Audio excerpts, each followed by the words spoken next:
Well, here we are at the fourth video in our series addressing the 5 common questions about porn addiction you need the answers to.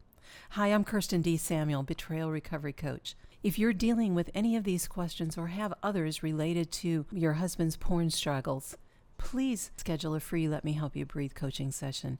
You can go to bit.ly, that's bit.ly/free-initial, or simply click the link in the show notes below. What have you learned from the previous 3 videos that's challenged your thinking? Again, remember, we're trying to keep an open mind and look at things a little bit differently than perhaps our preconceived notions have led us to up until this point. So let's dive into question number 4. Is someone naive if they believe an addict can leave the addiction behind? Believing in someone's capacity to overcome addiction is not naive. It's a powerful form of support. You're not condemned to repeat behaviors, nor is your husband. If you can change, then so can he. The Bible refers to this change as transforming into the person God created you to be. I believe that God brings change in people if a person will submit to God's way and process. This is the transformation I experienced and watched my husband experience. While I fully believe every person can change, whether they do or not is their choice. While I fully believe every person can change, whether they do or not is their choice. Overcoming any type of addictive behavior may involve slip-ups. No one lives a perfect life.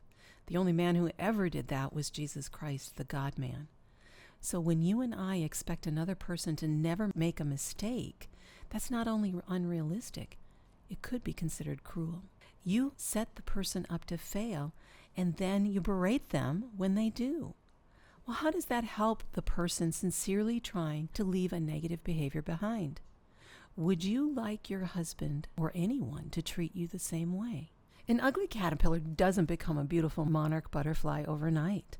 The transformative process or metamorphosis takes time. That caterpillar enters into a cocoon as something completely different than the butterfly that emerges. I love to tell about the metamorphosis God has done in me and my husband. I look back to who I was and am filled with gratitude and awe at what God has done in me. He met me where I was, and he met my husband where he was. We got the help we needed and then submitted to the process to seek and find lasting change. This process wasn't without backward motion at times. I still struggle with depression. Dave remains vigilant against porn's temptation. We support each other in our recovery journeys. There's the beauty in the addiction journey, mutual respect and support.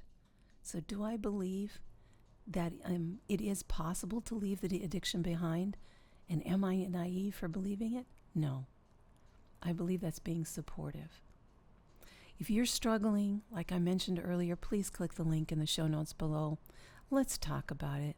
Your emotions are real. We don't need to deny them, but we do need to replace the lies with truth. I look forward to talking with you soon, and in our next video, we'll talk about the 5th and final common question I received about someone who's struggling with porn.